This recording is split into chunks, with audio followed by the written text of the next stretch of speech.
So you're taking the old gear out? Taking the original out because it's basically unreplaceable unless you, I mean, they say they'll sell you one, but they're not available and they're $100. So, Ooh. because you got to get this, and the other side complete, wheels and everything. You can't just buy the actuator, which is the one that fits the hole. So they sell you two. They sell you 2 wheels, 2 struts, and 2 actuators. That's how it's listed to be sold. So it's not just an easy, just pull out the actuator and pull out the strut. It's the whole game, Okay. which is a lot, you know, compared to most ones that are just like the actual just actuator goes to the strut. So I'm just going to leave these here for a second. So they're in there somewhere. They're not going to go away. I'll take this out here. And so yeah, it's a pretty simple thing. And since I don't want to tear up the whole wing, tape and stuff, so I'm just going to clip it and solder it and put some heat shrink. So basically I will pull it up in a place where I can get to it. There's my tape. I'm going to pull the tape up a little bit, just a little bit. Just leave enough to where if I have to solder something to it later I can. And just somewhere in here, somewhere back here, I will clip it. Oh, I see what you're doing, yeah. And then I will take that and reconnect it to the new thing. So they don't have connectors on these wires? They do, but they're all the way up in then. Okay. It's a big thing to take the whole thing apart to get there. So I'm thinking, where's my clippers? They're here, okay. So I have a clippers here.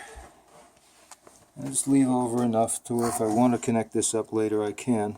Just gonna clip it right there, boom, done. And then over here we have the strut that I'll show you why it doesn't work. I can find my, there we are, okay. So we have a lock set screw here. And the set screw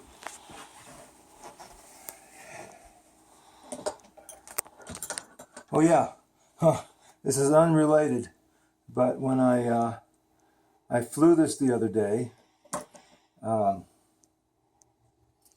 this wasn't the screw that was in there, but there was a screw here, and you see how this controls the travel, that it also locks the thing in so that it can't fall away. Well, the other side, the one I replaced already, the little screw backed out and the thing fell out on the floor after I landed, so that was okay.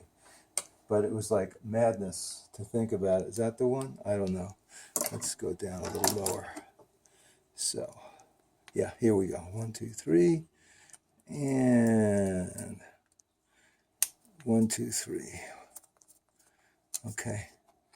So, this is the old one. It still works. This is a working one. The other one was actually melted. The motor was melted. It didn't get the signal to shut off for some reason because there was a switch in here, up here, in this little gizmo here. There was a switch which just gave up the ghost, and that was the end of that. So this is a workable one. I can just splice wires onto it if I want to later. But as you can see that the new one, again, is not the same size. So I'm going to have to actually show you how this works without getting too... Okay. See, this goes in here, but the little knuckle hits against the case. You can't have that going on. So what I did is it's going to go in about that far. So I'll mark it somehow with... I had the razor knife over there. Could you hand me the razor knife? Thank you. And so I mark it right about to there, see, with the razor knife. And which actually should be the same length as the other piece. See the other piece? Whoops. So I can actually just use the other piece as a marking device because it doesn't really go past here. So that's what I'm going to do. I'm going to just mark it.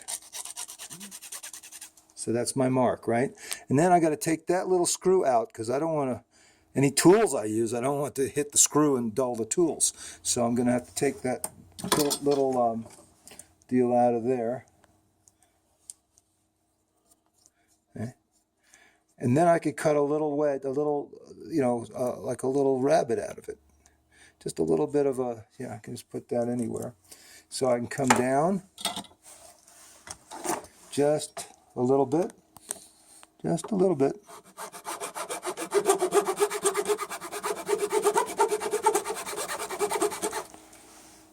I got to go probably all the way to that line there. Get these guys out of the way.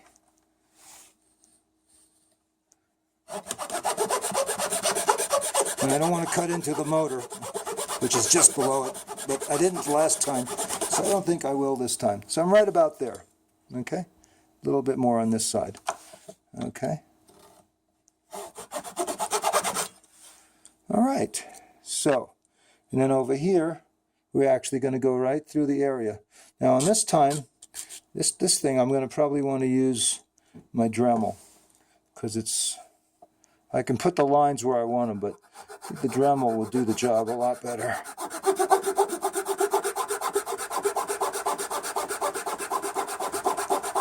Or maybe not.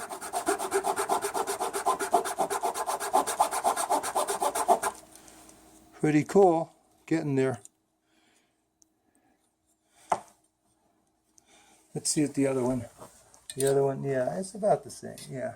It was just about the middle of the hole where it gave me the clearance I needed. See, that's the hole, right? So I'm in the middle of the hole. Oops, sorry.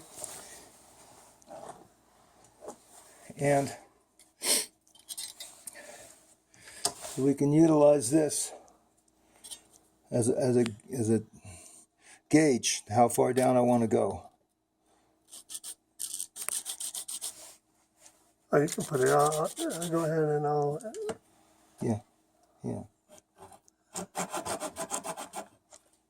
See, I'm getting there. Did you want to pause the video and then Yeah, we'll come back? let's go. Yeah, let's come back.